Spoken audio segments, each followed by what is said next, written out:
Welcome back. Aaron Berkowitz here with the Jewish Literary Journal with scientist, educator, conservationist, and author Annette Libeskind Berkovits, who finished her 3-decade career with the Wildlife Conservation Society in New York as senior vice president, where she spearheaded the institution's science education programs throughout the nation and the world. She's the author of 2 previously published memoirs, with the third, Aftermath, Coming of Age on 3 Continents, and a novel, The Corset Maker, which were both recently released by Amsterdam Press. Thanks for being here tonight, Annette. My pleasure. So the first question I typically start with is, why these books and why this at this time? Okay, well, the answer to that is very simple. I'm a daughter of survivors, and I feel it my personal responsibility to pass on the history to subsequent generations. I've passed it on, I think, fairly successfully to my children and grandchildren, but I would like to make it a wider group of readers, with anti-Semitism being hugely on the rise and in recent years. It is ever more important to convey to future generations what the result of anti-Semitism can be. And it's interesting, obviously you now have 3 memoirs. So what's the difference in your mind between a memoir and a novel, a fiction? You know, there is an adage about novelists and memoirists. You know, memoirists are often accused of weaving in imaginary events, and novelists are accused of writing personal experience in their novels. So in my case, I think a good example is my novel, the historical novel, The Corset Maker. Why did I make it a novel? It's a book that's inspired by my mother and my mother's history, and several of her friends, all amazingly brave women who were ahead of their time. But I did not have enough information about my mother to justify writing an honest memoir. A memoir really needs to reflect the true life events of an individual. And I was younger at the time when my mother was ill, and I didn't have the good sense, to ask her all the questions that I would have liked to ask her now. But I had some information. So I decided to write it as a novel. Whereas I wrote a memoir about my father called In the Unlikeliest of Places. And my father was one of these survivors that told the story liberally and often, and to anybody who would listen. He had that zeal for passing on the experiences. So I knew a lot of his story. So his I could write as a memoir. Do you think that's a personality difference or an experience, like an experiential difference that shaped how they were willing to share or not share stories? Aaron, it's a very interesting question. Between them, my parents lost over 80 relatives, immediate relatives. I'm not thinking distant cousins and friends. I'm talking about a huge amount of family, but they reacted very differently. My mother was very, very depressed. And, you know, you never get over these kinds of events. It's a poor word choice to use, but she just couldn't, she could never even talk about it. My father, on the other hand, he had a very different disposition. Somebody asked me about this recently, and I think he was brought up as the youngest child in a very loving family. He was like the baby nobody expected because his mother had him around menopause. And he had an extremely happy childhood. And I think that probably had an impact on his entire life. When I was a young girl and growing up in Poland, we would go, I wouldn't say every week, but very often, to the Jewish cemetery in Wood. It's one of the largest Jewish cemeteries in the world, I think. And my father took us first to the graves of his parents. And he always emphasized to me and my brother that they were so lucky to die before the war, before the Holocaust. And as a child, I had a really hard time understanding how could you be lucky when you died? You know, that just didn't square with me. But then he would take us to the wall where they would shoot the ghetto inmates, and you know, it wasn't until I became older that I began to understand.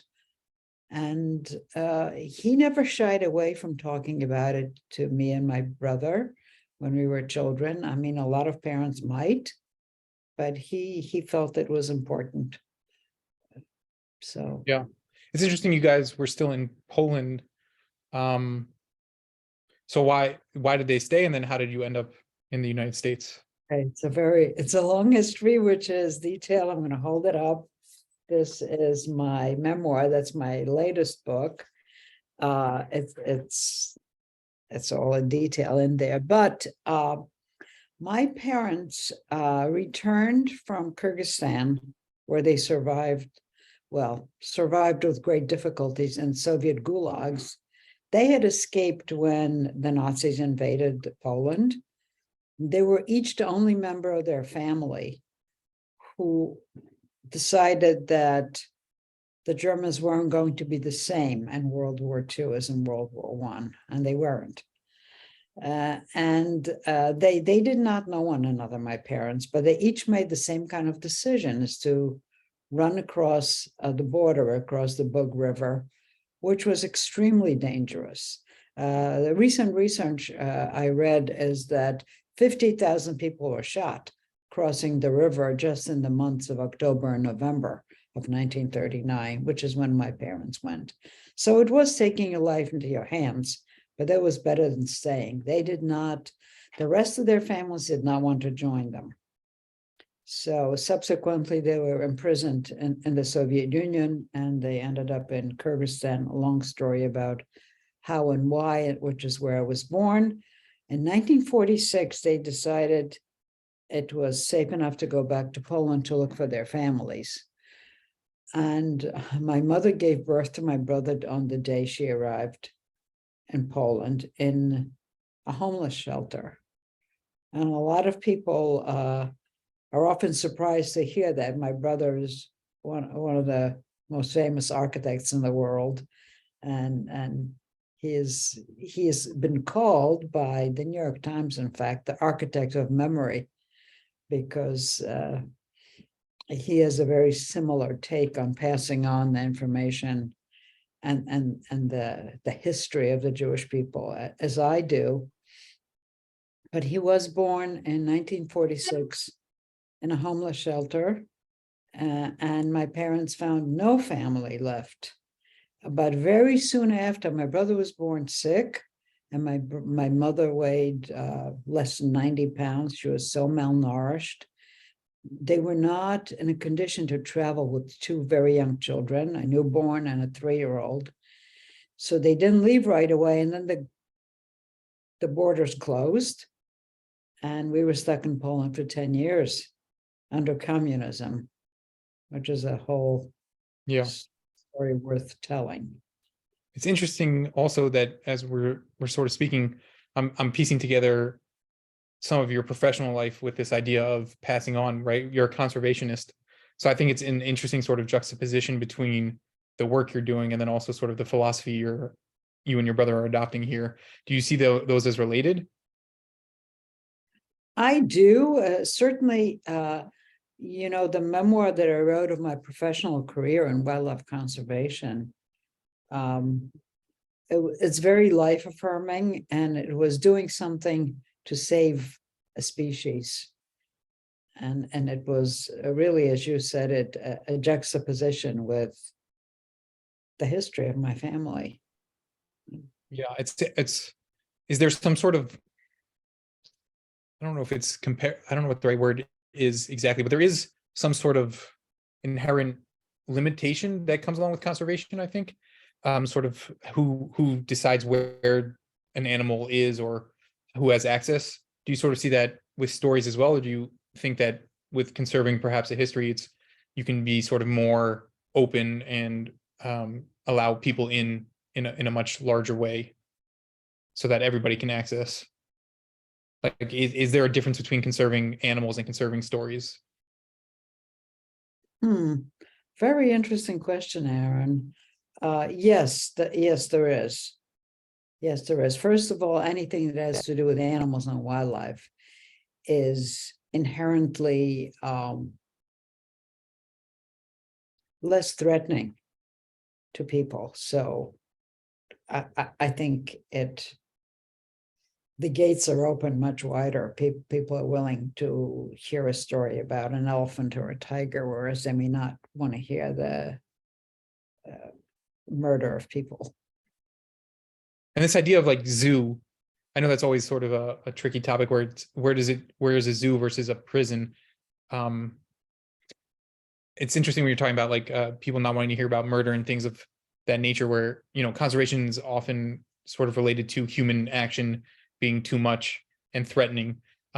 Again, it seems to me that there is this sort of connection between these ideas of what's necessary to sort of keep things alive. You're making very interesting observations, Aaron. I would love to have a separate conversation with you about my book, Confessions of an Accidental Zoo Curator, because in fact, I became a zoo curator by accident. And it's an interesting story, but it was a 34-year career, which was extremely rewarding. And it's only thanks to my husband, who knew that I always wanted to write. And he kept urging me to retire so I could write. Well, I don't consider myself retired because I spent several hours at the computer writing every day. That's fair. Do you think, as you're sort of putting this story together, it's interesting. There is a sort of feminist, let's call it, vibe that's trying to be captured. Do you think that there was a difference surviving for women versus men, and sort of what's necessary for each of those genders to sort of make it? Yes, it's a great point. I'm very glad you brought it up. One of the reasons that I wrote this book, I'll just hold it up. It's The Corset Maker.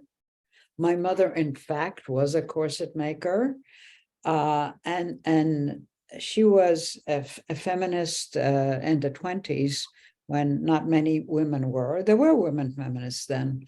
I'm not saying she was the only one, but there weren't many. And it was extremely unusual for a woman who came from an extremely Orthodox home.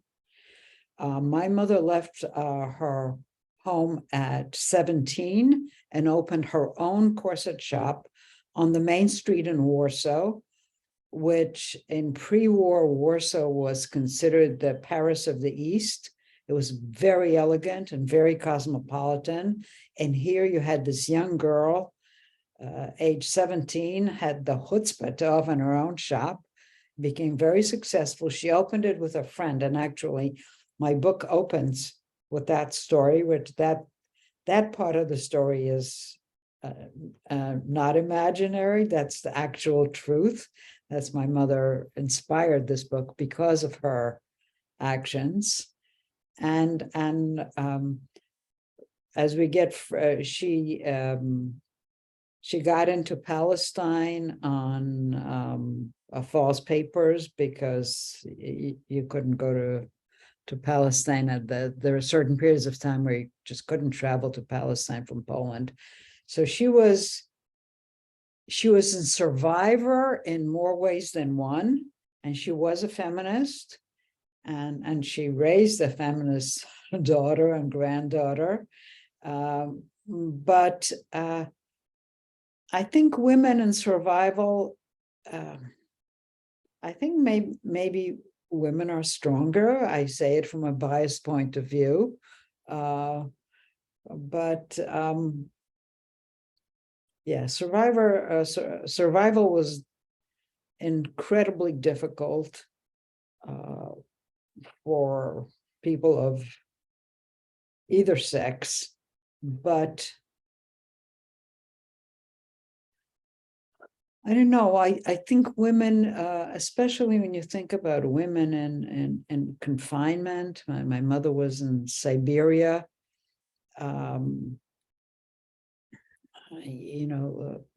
Being imprisoned in Siberia and having to trudge through Siberian snow to do the hard labor that the prisoners were forced to do, with no shoes, with newspaper wrapped around your feet, tied with string. That's incredibly difficult. I'm not saying that a man couldn't have done it. My father survived in not the same circumstances, but similar circumstances in north of Moscow. But women, there's something about maybe thinking about future generations and having children and raising families that is more, I don't want to say instinctive, but yeah. I mean, I was speaking with a different author who also wrote a book about women and survival. And it was interesting. We were discussing around sort of the idea of post-trauma, how women are, Judaism in and of itself is a little matriarchal in that it's traditionally passed down through the mother. And so that there's this other pressure that comes along with surviving that has to do with, as you're saying, telling stories, but more practically having children in order to continue. And that's sort of an extra burden on a survivor that perhaps a man doesn't quite get. Yes, that's true. And it always, now that you've mentioned it, I'll say I've always wondered about how my mother felt about having a baby during, in 1943 when I was born, because she was a woman who always thought about marriages, indentured servitude. She was not, I think if it weren't for the war, my mother might have never married. She was very independent. And then having a baby under those circumstances, she did tell me, and she wasn't saying that just to please me, I know, because she said the happiest day of her life was when she gave birth to me. But I don't think she felt that way when she gave birth to my brother. I hope he doesn't listen to this, because the circumstances were even worse. We traveled 3 months by cattle train, sleeping on the floor of the cattle car, schlepping from Kyrgyzstan to Poland. And when we arrived, our first stop was in Auschwitz, because that's where the gauge of the train track changes. And we arrived, and my father tells me the first thing they heard, the guards outside saying, "Who are all these people in the cattle cars?" And the other guy said to him, "Oh, it's Jews." Oh, too bad Hitler didn't get them all. So that was the welcome. And my mother got disembarked, literally ready to give birth any minute with no place to go. So, the circumstances of my birth and my brother's birth were quite different. It's also interesting about sort of the metaphor of a corset being something that contains or restricts, I guess, but for purposes of aesthetic beauty or presentation, let's say. I wonder as to sort of the nature of somebody who does that kind of work, who has to build this structure that sort of contains, I mean, it sort of speaks to your mother's personality also, sort of being more reserved or hesitant in a way, or more sort of to herself. Yes, but she, I think my mother considers herself sort of a sculptor of women's bodies. She was more of in the field to be an artist. Mm-hmm. And in post-war Poland, since it was communist, private businesses were not welcome, as you can imagine, by the government. And private businesses run by a woman, well, even less welcomed, and by a Jewish woman, forget it. She had constant harassment from the tax authorities, because that's the people that did the harassing of businesses. But yet there weren't many people who did her kind of work right after the war. And I don't know about afterwards, but she had a huge number of clients. She happened to be located next to a famous theater in Woods where we lived. And all the actresses were her clients. And so, people would have to schedule a fitting 3 months in advance. So, yeah, she considered her job more artistry than craft. And that's how I fashioned my character in my novel, by the way. Yeah, something that struck me also is this idea of obviously trauma, but then response to trauma. And I think that is a major theme that we see with works, of post-Holocaust kind of trying to deal with what the after effects are. I wasn't sure if there was sort of a thesis in here about the proper quote unquote way to process trauma. I didn't know if you had thoughts on sort of like what that looked like, obviously within the fiction, but also then translated from the nonfiction. Like, is there a proper response to such events? Is there a process to it? Or, as we're sort of talking also about the distinction between craftsmanship versus artistry, obviously those are different psychologies almost. So is there a proper way to deal with these things? I don't think there's a proper way. My father was an eternal optimist, and he looked forward. I think I never heard this directly from my mother, but my assessment is that she looked more backward after the war, about thinking about what was lost. My father always looked forward. He became a vibrant artist in his 70s, painted till his 90s.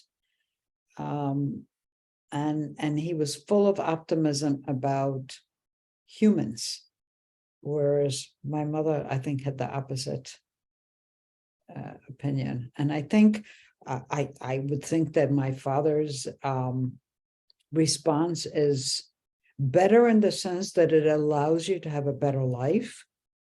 My mother eventually died of cancer, but I think her emotions probably contributed to it. I don't know, but there is some evidence that depression doesn't help your health. So if you could choose, you would choose the optimistic route, but of course people can't choose. Yeah. I'm just thinking about my own grandparents who were survivors as well. My grandfather was it's interesting that they're temperamentally the same. My grandfather was not a painter by profession, but he was a painter. He learned to paint, and that was what he was interested in, was art and painting. Whereas my grandmother was a much more sort of she responded by making plans and worrying about the future based on, how do we sort of avoid the past again. So it is interesting to sort of see your argument about, the difference in temperament perhaps between genders, or maybe the responses play out even within my own family dynamic. That, yeah, indeed, my grandfather was the optimist and my grandmother was a less, maybe optimistic in a way that, maybe her children could progress, but I don't think she held that optimism in the grand sense of the world. Well, my mother was that way, although you couldn't tell, because my mother was, I think one way she fended off her depression is through humor. Mhm. And my mother knew more political jokes than any stand-up comic you've ever heard. She had but always political jokes. And she loved spending time with young people. That's interesting. Some older people don't really socialize with younger people. My mother did. So in that sense,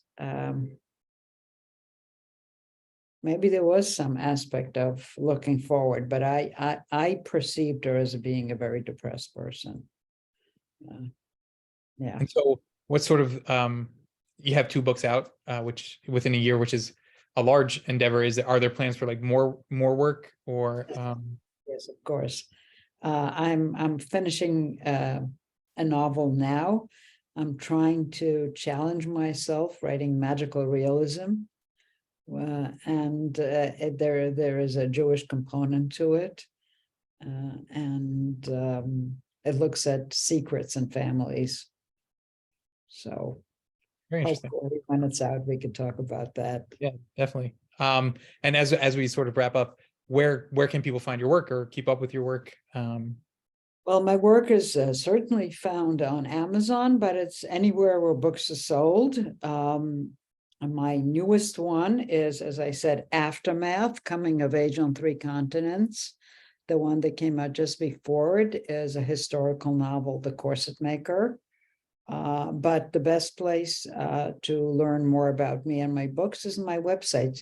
It's simply my name, AnnetteBerkovits.com. And Berkowitz is spelled with a V-I-T-S at the end. I think that's the more authentic European spelling, whereas, my name obviously is Berkowitz, but it's Americanized with the W-I-T-Z. Well, my husband's grandfather Americanized it to W-I-T-Z. But his father said, no, that's not authentic. So he changed it back to V-I-T-S.